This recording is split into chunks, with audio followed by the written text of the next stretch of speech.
પરિક્રમા આવી ગઈ કુસુમ સરોવર.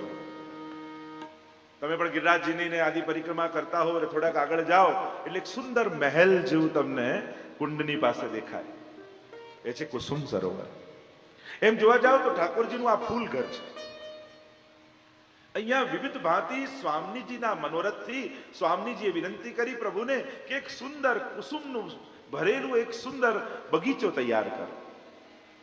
અને અહીંયા આસપાસ સુંદર ફૂલોનો બગીચો ઠાકોરજીએ તૈયાર કર્યો અને અહીંયા કુસુમ સરોવર સિદ્ધ કર્યું, જેને કુસમોખર પણ કહેવામાં આવે છે. ઉદ્ધવકુંડથી આગળ જતા રસ્તામાં આ સરોવર આવે છે. ભાવના એ છે કે અહીંયા ઉદ્ધવજી આ કુસુમ સરોવર પાસે ગુલ્મલતા ઔષધિ બની અને વાસ કરે છે.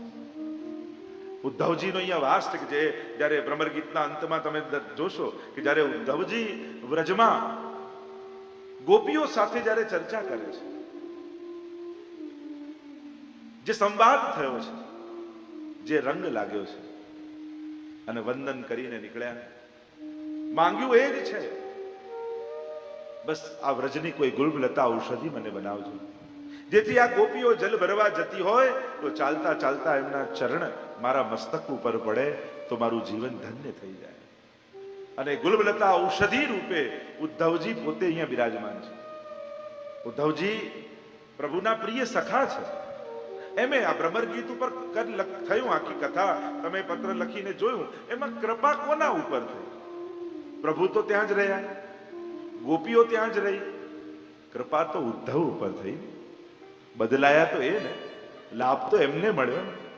અને એટલા માટે કૃપા કરવાના હોય ને ઠાકોરજી, ત્યારે પ્રભુ કદાચ પોતાનાથી દૂર કરી કોઈ ભગવદીના સંગમાં આપણને મોકલે છે. એટલે ઠાકોરજીએ પોતાનાથી દૂર કરી ગોપીઓનો સંગ આપ્યો અને એવો સંગ મળ્યો કે ભક્તિના રંગે રંગાઈ ગયા. કૃપા એક ઉદ્ધવ પર છે. એમ સુદામાજીની તમે કથા જો તો આપણે કે સુદામાજીને આટલું આપ્યું કે આમ, સુદામાજીને ક્યાં જોઈતું હતું? એમણે ક્યારે માંગ્યું નહોતું. અને એમને તો અયાચક વ્રત, પોતે સંતોષી બ્રાહ્મણ છે, એને જોઈતું નથી. સુદામાજીના પરિવારને ભગવાને, પરિવારને મળ્યું. સુદામાએ ક્યારે માંગ્યું હતું પોતાના માટે? એમને તો કોઈ ઈચ્છા નહોતી. એને તો મહેલ મળે તો એ તો કુટિયાની જેમ રહે એમાં. એટલે એમનો પરિચય જ્યારે કરાવ્યો છે, પ્રશાંત આત્મા જીતેન્દ્રિય, ભાગવતજી સ્વયં કહે છે, એને કોઈ આકાંક્ષા જ નથી. જે પોતાનાથી તૃપ્ત હોય ને એને બીજાની ગરજ ક્યારેય ના હોય. અને જે પોતાનાથી દુખી હોય ને એ બધા આગળ હાથ ફેલાવતો. એટલે મૂળ વાત છે ભક્તિ એકમાત્ર તૃપ્તિ જીવનમાં ક્યારે મળશે? તો નારદ ભક્તિ સૂત્રમાં તમને લઈ જાઉં. સાતુ અસ્મિન પરમ પ્રેમ રૂપા અમૃત સ્વરૂપા ચ યલ લબ્ધ્વા પુમાન સિદ્ધો ભવતી અમૃતો ભવતી તૃપ્તો ભવતી. ભક્તિ જ જીવનમાં તૃપ્તિ આપી શકે છે. બાકી તૃપ્તિ જીવનમાં મળવી બહુ કઠિન છે. અને ભક્તોને જ સંતોષ મળે છે. કારણ જેનું બધું જ છે એ પરમાત્મા જેનો થઈ જાય એને પછી શું મેળવવાનું બાકી? અને એટલા માટે જે પોતાનાથી પ્રસન્ન નથી એ દુનિયામાં પ્રસન્નતાને ગોતે છે. એ લોકો પાસે યાચે છે, ઈચ્છે છે, લોકોના વ્યવહારની અપેક્ષા રાખે છે. અને જે પોતાનાથી તૃપ્ત અને સંતુષ્ટ છે એની પરાધીનતા મટી જાય છે. સ્વાધીન બનવાનો એક જ ઉપાય છે, પોતાનાથી આનંદિત રહો. પોતાનાથી. ઘણા લોકો અમને જે આમ આનંદમાં છે, હું તો હંમેશા આનંદમાં જ છું. હા, તું આવીને દુખી કરે તો જુદી વાત છે, બાકી અત્યાર સુધી તો પ્રસન્ન જ હતા. પ્રસન્નતા તો આપણી જોડે છે. અને પ્રસન્નતા પોતાના ચિત્તમાં જેને છે એ સ્વાધીન થઈ જાય છે, એની પરાધીનતા મટી જાય છે. કેમ કે પરાધીને સપનેહુ સુખ નાય. તુલસીદાસજી સ્પષ્ટ કહ્યું છે, જે પરાધીન છે એને સ્વપ્નમાં પણ સુખ મળતું નથી. અને એટલા માટે સ્વાધીન બનવા માટે પોતાનાથી તૃપ્તિની આવશ્યકતા છે. તો મૂળ વાત, હમણાં બીજા વિષય પર નથી જવું. ઉદ્ધવજી અહીંયા બિરાજમાન છે અને એનો લાભ લે છે. જેને કહું ને, ગુરુ જે ગોપીજનોને પહેલા કોઈએ બનાવ્યા હોય તો ઉદ્ધવજી બનાવ્યા છે. મહાપ્રભુજી જે ગુરુજન ગોપીજનોને કહે છે, પણ સૌથી પહેલા દીક્ષિત કોઈ ગોપીજનો પાસે થયા તે ઉદ્ધવજી થયા છે. યાચના કરી છે. આ કુસુમ વન એવું સુંદર વન છે. અનેક વિવિધ પ્રકારના કુસુમો અહીંયા ખીલેલા છે. પાસે કુસુમ સરોવર છે, એની પણ અનેક પ્રકારની રહસ્યમય લીલાનું વર્ણન આપણે ત્યાં આવે છે કે શરદની રાત્રિમાં રાસ માટે જ્યારે પ્રભુએ બધાને બોલાવ્યા છે, અને આપણે શરદ જ્યારે રાસલીલાનું પણ વર્ણન ભાગવતજીમાં આવે છે કે જ્યારે પ્રભુ અંતર ધ્યાન થયા અને ગોપીઓ શોધવા નીકળી ત્યારે ફરતી ફરતી અહીંયા કુસુમ સરોવર આવ્યું. અને એટલે ભાગવતજીમાં કહેવાય કે આ ગોપીઓએ વિખરાયેલા પુષ્પો જોયા અને થયું કે ઠાકોરજી અહીંયા કોઈની વેણી ગૂંથી લાગે છે, જોને વિખરાયેલા ફૂલો પડ્યા છે. અને એ આ સ્થાન છે જ્યાં ઠાકોરજીએ જે સહચરી, રાધા સહચરી જેને કહીએ, એની વેણી ગૂંથી હતી. અને પછી એમને પણ મદ આવ્યો અને એમને પણ મૂકીને ઠાકોરજી આગળ વધી ગયા. એ જે આખી રાસલીલાનું જે વર્ણન છે એનો પણ એક ભાગ આ કુસુમ સરોવર છે. અનેકવિધ પ્રકારની લીલાઓના વર્ણન છે. યુગલ સ્વરૂપ અહીંયા એકબીજાને પુષ્પોના શૃંગાર કરે છે. આપણે ત્યાં ઉષ્ટકાલમાં ફૂલોના શણગાર ઠાકોરજીના આવે, ફૂલોના વસ્ત્ર આવે. આ ઠાકોરજીનું ફૂલ ઘર છે. કારણ કે સેવાના પ્રકારમાં જેમ ભંડાર ઘરનું મહત્વ છે, જેમ શૃંગાર ઘરનું મહત્વ છે, એમ જ ફૂલ ઘરનું બહુ વિશેષ મહત્વ પુષ્ટિ માર્ગીય સેવા પ્રકારમાં છે. અતિ મહત્વ એનું માનવામાં આવ્યું છે. આપણે ત્યાં તો વાર્તા પ્રસંગમાં શ્યામદાસ કણબીની વાર્તામાં આવે ને કે ગુસાઈજી આજ્ઞા કરી કે શ્યામદાસ તમે ફૂલોની સેવા કરો. રોજ સુંદર સુંદર ફૂલો ચૂંટીને લાવે અને માળાજી બનાવે. એકવાર ગુસાઈજી પાસે આવીને કહ્યું કે જયરાજ, ફૂલો ચૂંટીને તો લાવું છું, પણ સેવાનું સ્વરૂપ ખ્યાલ ન હોય તો સેવા કરવામાં આનંદ ના આવે. જયરાજ, એટલું તો સમજાવો કે આ ફૂલોની સેવાનો શું ભાવ છે? અને ત્યારે ઠાકોરજી ગુસાઈજી સમજાવતા કહ્યું, જો પ્રભુની પ્રસન્નતા શેમાં છે? પ્રભુ સૌથી વધારે પ્રસન્ન ક્યારે હોય? ગુસાઈજી કહે, પ્રભુ સૌથી વધારે પ્રસન્ન ત્યારે હોય જ્યારે એમની આસપાસ વ્રજભક્તો હોય છે. અને આ ફૂલ છે ને એ વ્રજભક્તોનું સ્વરૂપ છે. હવેથી જ્યારે પણ ફૂલો લઈને આવો ત્યારે વ્રજભક્તોનો ભાવ કરજો. અને જ્યારે માળા તમે વ્રજભક્તોની ધરાવો છો ઠાકોરજીને, ત્યારે વ્રજભક્તો અતિશય પ્રસન્ન થાય છે. એમ વિચાર કરે કે અરે જીવ, તે મારો પ્રભુ સાથે સંબંધ કરાવ્યો તો હું તને આશીર્વાદ આપું છું કે જ્યાં તને પણ આવું સુખ મળે. અને ફૂલોની માળા ધરાવી આપણે વ્રજભક્તોની કૃપાને પ્રાપ્ત કરીએ છીએ, વ્રજભક્તોની પ્રસન્નતાને પ્રાપ્ત કરીએ છીએ. અને હવે તો શ્યામદાસના મનમાં અલૌકિક ભાવ આવ્યો, ફૂલોમાં વ્રજભક્તોનો ભાવ રાખે અને એ પ્રમાણે માલા કરે. પણ એક દિવસ માલા બનાવતા હતા ને સોઈ ફૂલમાં નાખી અને મનમાં શંકા થઈ કે જો આ ફૂલ વ્રજભક્ત હોય તો પછી એને સોઈ કેમ ભોંકાય? તુરંત ગુસાઈજી પાસે આવ્યા અને કહ્યું કે જયરાજ, જો ફૂલો વ્રજભક્ત છે તો એમને સોઈ કેમ લગાડો? તો તેમને શ્રમ પડે. ગુસાઈજી કહે, ઠાકોરજીની સેવામાં બધું જ અલૌકિક છે. ભગવત સેવામાં ઉપયોગમાં આવતી પ્રત્યેક સામગ્રી ભાવાત્મક અને અલૌકિક છે. એમાં લૌકિક બુદ્ધિ નહીં જાણવી. જો ફૂલ વ્રજભક્ત છે તો સોઈ એમને મળેલી વધાઈ છે, સૂચના છે કે હવે ટૂંક જ સમયમાં તમારો પ્રભુ સાથે સંબંધ થવાનો છે. અને આ સૂચના જ્યારે એમના હૃદયમાં મળે છે, અરે વ્રજભક્તોના હૃદય ખીલી જાય, પ્રસન્ન થઈ જાય છે કે અરે હવે ટૂંક સમયમાં પ્રભુ અમને મળશે. એ જાણીને એમને પ્રસન્નતા થાય છે. અને જ્યારે આ વ્રજભક્તોનો ભાવ જાણ્યો, ખૂબ ભાવથી સેવા કરવા લાગ્યા શ્યામદાસ. એવી અનેક આપણે ત્યાં વાર્તા પ્રસંગ આવે છે. માધુરીદાસનો પ્રસંગ આવે છે શ્રીનાથજીના ચરિત્રમાં. એવી સુંદર માળા બનાવતા ઠાકોરજીએ જેવો રત્ન જડિત હાર ધર્યો હોય ને એવી જ ફૂલોથી ગૂંથીને પુષ્પની માળા બનાવી. અને હવે તો એવું થવા લાગ્યું કે એ ફૂલોની માળા બનાવે ને એવા ગુસાઈજી શણગાર બનાવવા. એકવાર એવો સુંદર હાર પુષ્પોનો બનાવ્યો અને જોઈને ગુસાઈજી બહુ પ્રસન્ન થયા અને તુરંત પોતાના સોનીને બોલાવ્યો અને કહ્યું કે આ ફૂલોની જે માળા છે ને, કલીઓ ગૂંથીને એવી સુંદર બનાવી છે જાણે કોઈ રત્ન જડિત હાર હોય. તો સોનારને બોલાવીને કહ્યું કે આવી જડતરની માળા તું બનાવી આપ. અને સોનીએ એવી ને એવી માળા બનાવીને આપી. અને ગુસાઈજીએ કહ્યું કે અમે આ માલાનું નામ માધુરીદાસ રાખીશું.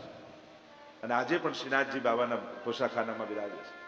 તો એવી ફૂલોની અનેકવિધ પ્રકારની સેવા અને વિશેષ રૂપે ઠાકોરજીની વિશેષ કૃપાને પામવી હોય તમને એમ થાય મારે વ્રજભક્તો જેવો ભાવ પામવો છે તો એક નિયમ બનાવજો, રોજ ફૂલની માળા કરી ઠાકોરજીને ધરાવજો. રોજ ન કરી શકો તો રવિવાર ન કરશો તો એકાદશી અથવા કોઈ ઉત્સવમાં. પણ જો વ્રજભક્તોના આશીર્વાદ મેળવવા હોય તો રોજ માળા ધરો, પુષ્પની. યમુનાજીના આશીર્વાદ મેળવવા હોય તો રોજ જારી ભરી. જો આપણે ત્યાં આ દરેકની ભાવના છે અને ભાવના દ્વારા પ્રભુને અંગીકાર કરાવો તો તદ ગોપીજનની કૃપાની આપણને પ્રાપ્તિ થાય. એટલે તો જુદા જુદા ભાવની સામગ્રી છે. શ્વેત સામગ્રી હોય તો કે ચંદ્રાવલીજીના ભાવની, આ પીળી હોય તો કે સ્વામીજીના ભાવની, શ્યામ હોય તો કે યમુનાજીના ભાવની. કારણ તદ ભાવની સામગ્રી આરોગાવો તો એ ગોપીજનની કૃપા અને આશીર્વાદ આપણને મળે. આ રીતે આશીર્વાદ અને કૃપા મેળવવાનો પ્રકાર પુષ્ટિ માર્ગમાં છે.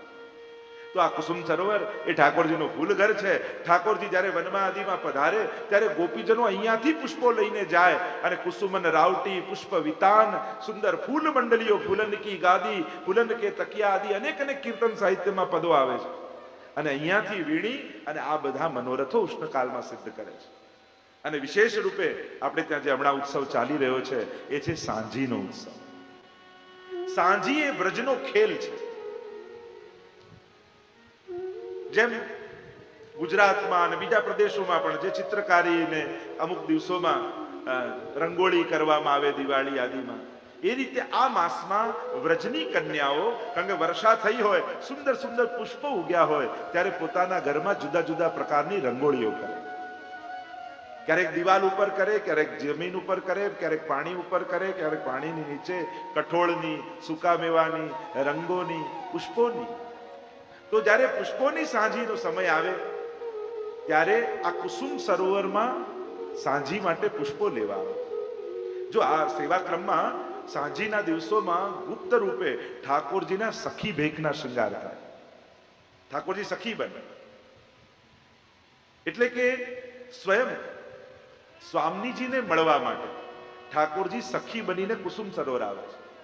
અને અહીંયા સ્વામીજી કીર્તિજીને એમ કહે કે અરે અમારે રંગોલી, અમારે આ સાંજી ખેલવી છે, આપ જો આજ્ઞા આપો મૈયા તો હું ફૂલો લઈ આવું કુસુમ સરોવરમાં જઈને.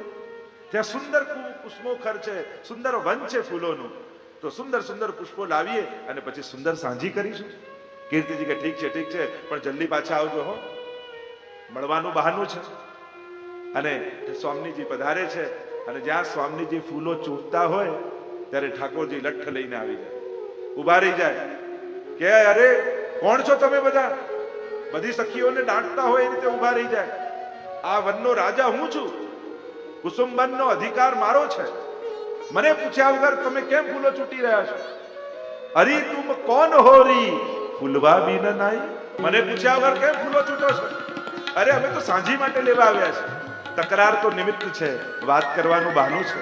પ્રભુની દ્રષ્ટિ પડે છે સ્વામીજી પર, સ્વામીજીની દ્રષ્ટિ પડે છે, સંકેત કરે છે કે આજે રાત્રિનો વિહાર ક્યાં થશે. વિવિધ ભાવો અહીંયા સાંજીના બતાવ્યા. આવું સુંદર કુસુમ સરોવર અને કુસુમનું વન છે. વ્રજભક્તોના વિવિધ ભાવ પુષ્પ બનીને બિરાજે છે ઠાકોરજીના કંઠમાં. મહાપ્રભુજી અહીંયા પધાર્યા ત્યારે ગુલમલતા ઔષધિમાંથી આધિદૈવિક ઉદ્ધવજી પ્રગટ થયા અને ઉદ્ધવજી મહાપ્રભુજીની નિકટ આવ્યા અને વિનંતી કરી કે મારે ભ્રમર ગીત ઉપરના સુબોધનીજીનું શ્રવણ કરવું છે. જો મહાપ્રભુજી જે જે તીર્થોમાં પધારે, વ્યાસ ગુફામાં પધારે તો વ્યાસજી મળ્યા, નૈમિષારણ્યને પધાર્યા તો 88,000 ઋષિઓ મળ્યા. મેં પૂર્વમાં પણ કહ્યું, જ્યારે આચાર્યો તીર્થોમાં પધારે છે ત્યારે આ જે તપસ્વી આચાર્યો, સંતો, મહાપુરુષો, મુનિઓ, ઋષિઓ છે એ સ્થળેથી ગયા નથી. એમની ચેતનાઓ, એમના આધિદૈવિક સ્વરૂપો આજે પણ એ સ્થાને છે. અને એટલા માટે તો આપણે ત્યાં જઈએ છીએ. આપણે કોઈ ઇતિહાસકારો થોડી છે કે ઇતિહાસના ચિહ્નો જોવા જઈએ. યાત્રા અને પ્રવાસમાં એ જ ફરક છે. એટલે જ ઘણી પ્રકારની ટૂર હોય, એજ્યુકેશનલ ટૂર આવે કે જુદા જુદા પ્રકારની ટૂર. આપણે જે યાત્રા કહીએ સ્પિરિચ્યુઅલ ટૂર કહીએ, આધ્યાત્મિક કાર્ય માટે જાઓ એને યાત્રા કહો છો. કારણ કે જ્યારે આધ્યાત્મિક બુદ્ધિ લઈને જાઓ છો ત્યારે એ વસ્તુ યાદ રાખજો, જે આપણે ત્યાં શાશ્વતતા માનવામાં આવી છે. લોકો આપણે ત્યાં નિત્ય લીલાવાદનો સિદ્ધાંત છે કે આજે પણ આ બધા તત્વો વિદ્યમાન છે. અને એટલા માટે ઉદ્ધવજી આવ્યા મળવા, મહાપ્રભુજીને વિનંતી કરી છે કે ભ્રમર ગીત, અને ભ્રમર ગીતના પહેલા પદ ઉપર, ખાલી પહેલા શ્લોકની પહેલી લાઈન ઉપર 9 કલાક સુધી મહાપ્રભુજી અદ્ભુત વર્ણન કર્યું. અને ઉદ્ધવજીની આંખમાંથી અશ્રુપાત થવા લાગ્યા. એ લીલાઓ જાણે પુનઃ ઉદ્ધવજીની સન્મુખ પ્રગટ થઈ ગઈ જ્યારે ઉદ્ધવજી ગયા હતા ગોપીઓને મળવા માટે. અને એ સમયે જે ભ્રમર ગીતનું ગાન કરી અને વ્રજાંગનાઓએ પોતાના ભાવની અભિવ્યક્તિ કરી છે, હાથ જોડીને વિનંતી કરીને કહ્યું કે મારો જેટલો અધિકાર છે એટલું આપે સંભળાવ્યું. મહાપ્રભુજી કે અમે તો કૃપા કરવા આવ્યા છીએ, તમારો અધિકાર છે એટલું નહીં, અમારો સંકલ્પ છે એટલું સંભળાવીશું. એટલે બીજા 27 કલાક સુધી મહાપ્રભુજી આ ભ્રમર ગીતના પહેલા શ્લોક ઉપર ઉદ્ધવજી સાથે સત્સંગ કર્યો છે. એવી કથા અહીંયા કુસુમ સરોવરના પ્રસંગમાં કહેવામાં આવે છે. પ્રગટ ઉદ્ધવજીનું એ સ્થાન છે. અનેક પ્રકારની આગળ પુરાણોમાં પણ કુસુમ સરોવરની લીલાનું વર્ણન આવ્યું છે, આધ્યાત્મિક લીલાનું વર્ણન. નારદજી એકવાર પધાર્યા, અહીંયા મધ્યાહન સંધ્યા કરીને અહીંયા પધાર્યા. વૃંદાદેવીના એમને દર્શન થયા અને વૃંદાદેવીને નારદજી વિનંતી કરવા લાગ્યા કે મારે પ્રભુના યુગલ સ્વરૂપની નિકુંજ લીલાના દર્શન કરવા છે. હવે આ પુરુષ દેહથી, આ સાધારણ દેહથી તો ભગવદ લીલાના દર્શન થઈ ન શકે. એટલે આજ્ઞા કરી, માધવી સખીને પ્રગટ કરી વૃંદાદેવી, અને આ કુસુમ સરોવરના વાયવ્ય ખૂણામાં સ્નાન કરવાની આજ્ઞા કરી. નારદજી ત્યાં ડૂબકી લગાવી અને જ્યાં બહાર આવ્યા તો નારદજી પોતે સખી બની ગઈ, ગોપી બની ગઈ. અને ગોપી બની ગયા ત્યારે માધવી સખી નારદજીને નિકુંજમાં પધરાવીને લઈ ગઈ અને ત્યાં યુગલ સ્વરૂપની અલૌકિક લીલાના એમને દર્શન થયા. કેમ કે આ વ્રજની ભૂમિ એવી છે, લગે જો વૃંદાવન કો રંગ, સ્ત્રી ભાવ પ્રગટ હોય પલ में और पुम भाव હોય ભંગ. આપણે ત્યાં કીર્તન સાહિત્યમાં એટલે જ કહ્યું કે આ વૃંદાવનનો, આ વ્રજની ભૂમિનો રંગ એવો છે કે એનો જેણે સ્પર્શ કર્યો એ સ્પર્શ કરવા માત્રથી એનો અહંકાર, પુમ ભાવ નાશ થઈ જાય અને સખી ભાવ પ્રગટ થઈ જાય. અહીંયા તો બધા જ સખીઓ છે વૃંદાવન.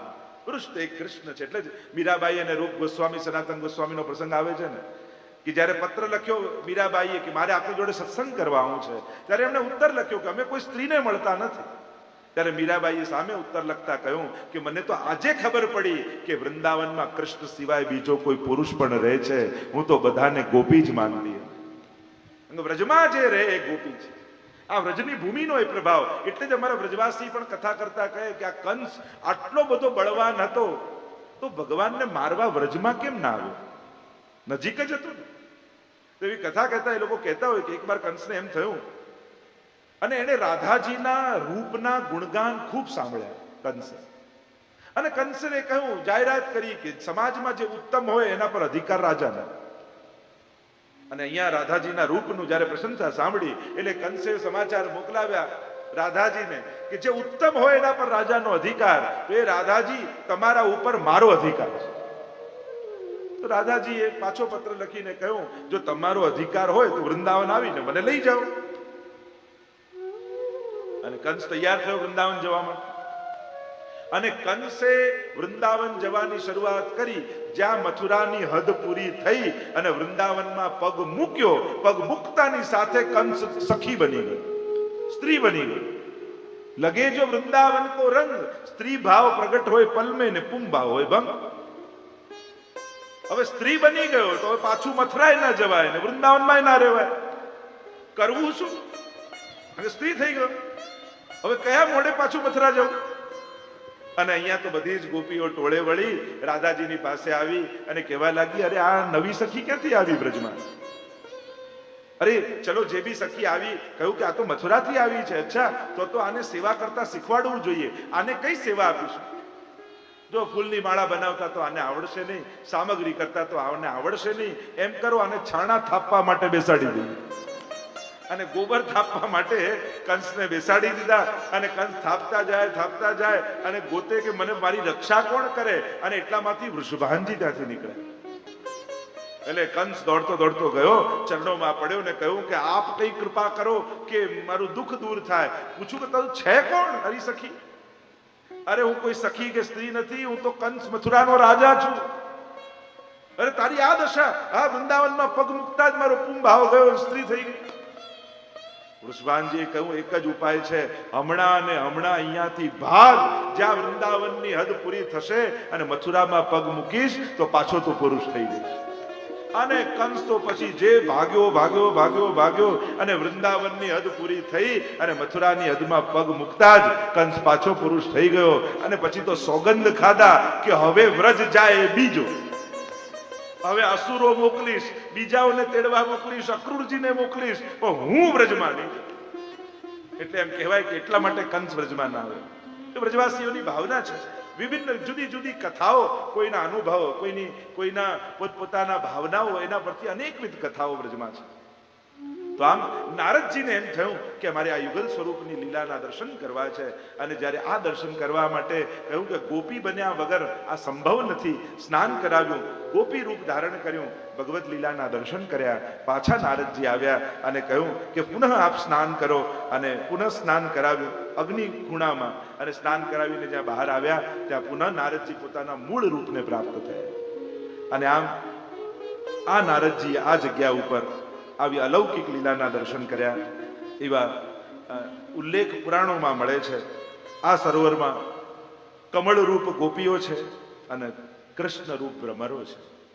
કુસુમ સરોવરમાં જેટલા કમળો ખીલ્યા છે બધા ગોપીજનો કમળના વેશમાં ત્યાં પધારે છે. અને એના ઉપર ઉડતો ભ્રમર એ સ્વયં શ્યામ સુંદર છે, નિત્ય ત્યાં વિહાર કરે છે.